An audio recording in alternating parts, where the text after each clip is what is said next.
بسم اللہ الرحمن الرحیم۔ السلام علیکم، میری آپ سبھی سے التجا ہے کہ ایک مرتبہ درود ابراہیمی پڑھ لیجیے گا۔ بسم اللہ الرحمن الرحیم۔ اللہم صلی علی محمد وعلی آل محمد کما صلیت علی ابراہیم وعلی آل ابراہیم انک حمید مجید۔ اللہم بارک علی محمد وعلی آل محمد کما بارکت علی ابراہیم وعلی آل ابراہیم انک حمید مجید۔ بسم اللہ الرحمن الرحیم۔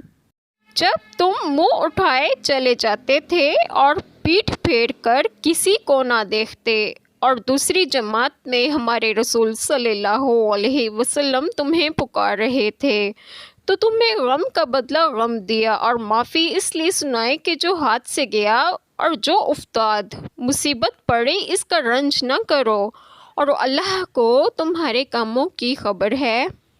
بسم اللہ الرحمن الرحیم۔ آج جو بات آپ لوگوں سے ڈسکس کروں گی وہ یہ ہے کہ اس آیت کریمہ میں ہے کہ اللہ تعالیٰ واضح الفاظ میں یہ واقعہ بیان کر رہے ہیں کہ تم منہ اٹھائے چلے جا رہے تھے اور پیٹھ پھیر کر کسی کو بھی نہ دیکھا، حالانکہ خود رسول پاک صلی اللہ علیہ وسلم تمہارے پیچھے تمہیں پکار رہے تھے۔ اس واقعے کا سب سے المناک پہلو یہ ہے کہ بھاگنے والوں نے آپ صلی اللہ علیہ وسلم کی آواز کو بھی نظر انداز کر دیا، یعنی تم نے جو آپ صلی اللہ علیہ وسلم کے حکم کی مخالفت کی اور آپ صلی اللہ علیہ وسلم کو غم پہنچایا تھا، اس کے بدلے تمہیں ہزیمت کے غم میں مبتلا کیا۔ بے شک اللہ تعالیٰ کو تمہارے سب کاموں کی خبر ہے۔